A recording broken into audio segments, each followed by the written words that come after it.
বাড়িতে ফেরার পর আমি ফ্রেশ হয়ে বোনের রুমে যাই। ও তখন বিছানায় বসে ফোন ঘাঁটছিল। আমি ওর পাশে বসে পকেট থেকে টাকা বের করে বললাম, শোন সোনিয়া, তোকে 1000 টাকা না, তোকে আমি 3000 টাকা দিব। তবে তোকে একটা কাজ করতে হবে। সোনিয়া টাকার দিকে তাকিয়ে কৌতূহল নিয়ে বলল, কি কাজ? আমি একটু হেসে বললাম, তোর ওই বান্ধবীর একটা নাম্বার দিতে হবে। কথাটা শুনতেই ও চোখ বড় বড় করে তাকাল।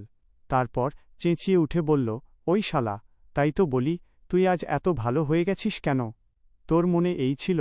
দাঁড়া, আমি এখনই বাবাকে গিয়ে বলছি। ও যেই না খাট থেকে উঠতে যাবে, আমি চট করে ওর হাতটা ধরে ফেললাম। মিনতি করার মতো করে বললাম, আরে সরি রে বোন, আর কখনো বলবো না।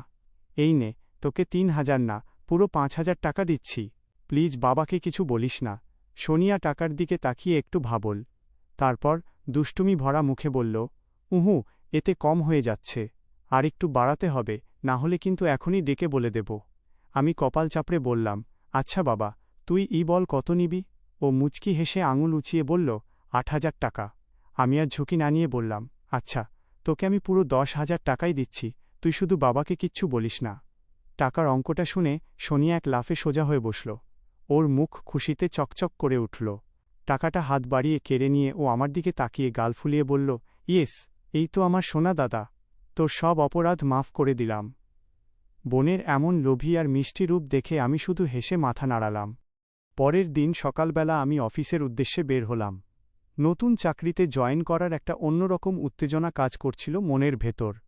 গতকালের সেই ইন্টারভিউয়ের টেনশন এখন আর নেই, বরং মনে মনে একটা স্বস্তি পাচ্ছিলাম যে শেষমেশ একটা ভালো পজিশনে কাজ করার সুযোগ পেয়েছি।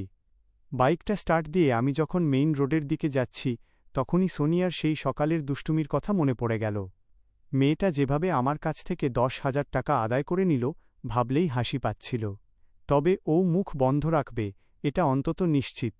মাঝরাস্তায় ট্রাফিক সিগন্যালে যখন বাইকটা থামল, তখন চারপাশের ব্যস্ত শহরটাকে একদম নতুন লাগছিল।